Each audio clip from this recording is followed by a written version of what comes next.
And KVGC News Time is now 7 minutes after the hour of 7 o'clock. Time for a look at the latest on the local scene for a Tuesday. It's the 15th day of May for 2018.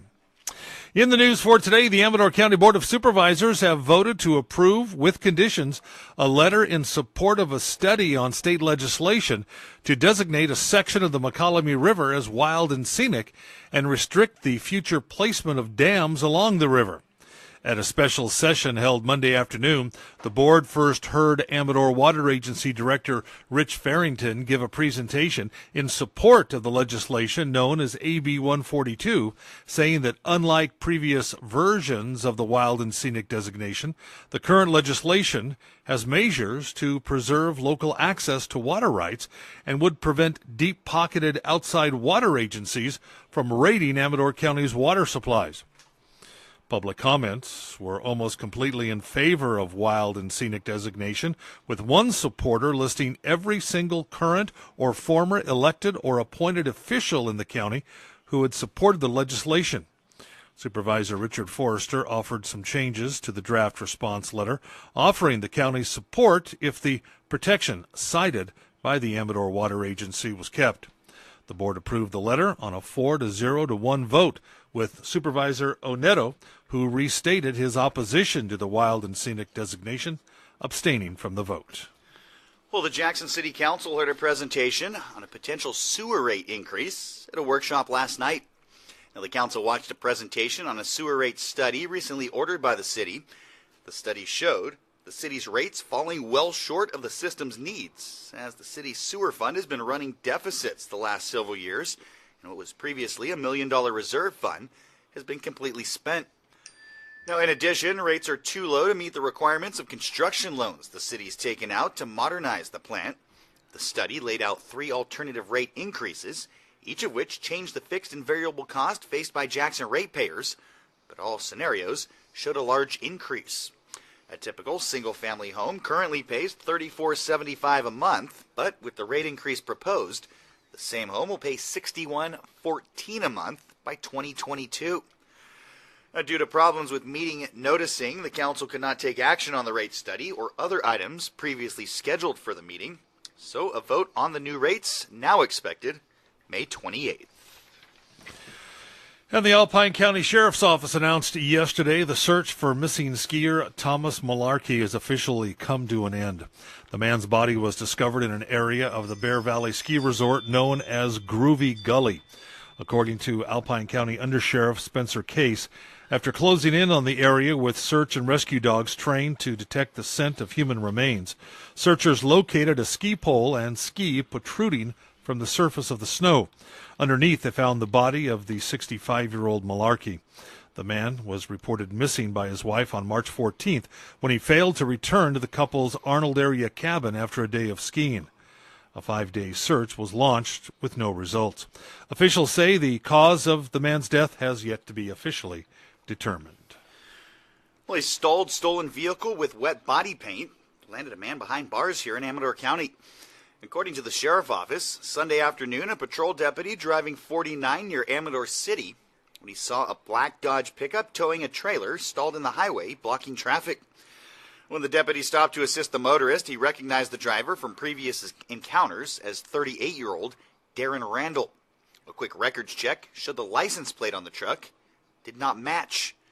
Another check showed the pickup was stolen from a parking lot in South Lake Tahoe. Another big clue something was fishy: the black paint on the truck was still wet.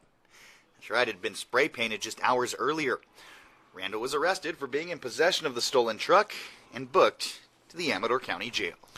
And the Calaveras County Sheriff's Department has arrested 22-year-old Andy Shong, wanted in connection with a rock being thrown through the front door of the Wells Fargo Bank in San Andreas. The Calaveras County Sheriff's Office had sought the public's assistance in locating the man, who was believed to be from Willows, but had been seen frequently in the San Andreas area recently. The man was believed to have thrown a rock through the front window of the Wells Fargo Bank at about 9 o'clock on May 8th. A witness saw him then walk through the broken glass into the bank, look around, then leave without taking anything. Xiong had already fled on foot by the time deputies arrived. He was booked into the Calaveras County Jail on $20,000 bail and remains in custody. And the Foothill Conservancy holding their annual fundraising dinner this Saturday at Carmare Vineyards and Winery in the Shenandoah Valley. This year's dinner honoring longtime Foothill Conservancy President Catherine Evid and Conservancy Vice President Pete Bell for their contributions to local and regional conservation, both among the Conservancy's founding members.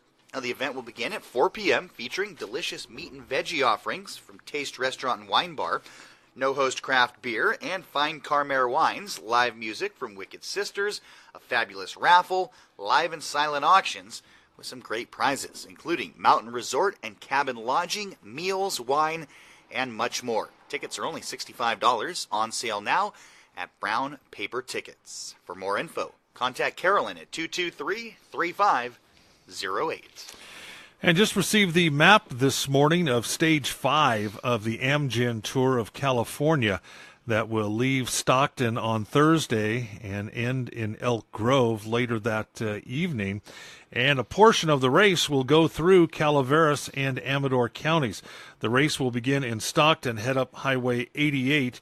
And they'll take off on Comstock Road to Clements Road, then take Clements Road back to 88 for a brief section, then get on to Highway 12 and take Highway 12 through Wallace into Burson, and then turn and head towards Pardee, go over Pardee to Buena Vista, cross 88 to Jackson Valley Road onto Dave Brubeck, take Dave Brubeck to 5 Mile Drive, and then get on Highway 104, go to Ione Michigan Bar Road, take that down to Highway 16, Highway 16 back to Dillard Road, and then Dillard Road to Clay Station Road back to Twin Cities or Highway 104, and take that basically to Bruceville, and then Bruceville on into Elk Grove. So that is on Thursday.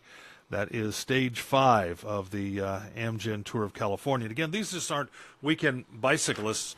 These are actually professional racers that will be actually competing in the Tour de France, too. So have a chance to I tell you what, if you want to find out more about it, it's even going to be on TV or where a good spot to watch the racers would be.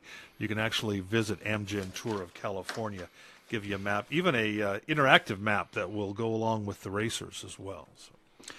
Well, look for more delays on Jackson City streets. PG&E and Vulcan Construction continuing at the closure of Bright Avenue between Sierra and Golf Course Road to through traffic through Thursday. Now, all non-residents are required to select an alternate route. Residents entering and exiting must also follow detours, which will be in place from both the north and south end of Bright from Pitt Street and Broadway. Expect short delays when trying to access the detours. Only emergency, construction, and city vehicles given access if necessary. Again, the closure runs through May.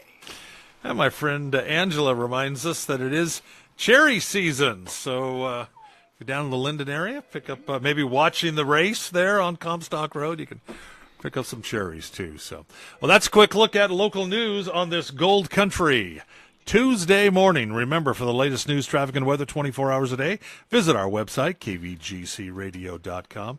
From the KVGC News Center, I'm JD. And I'm Jim Geedy reporting.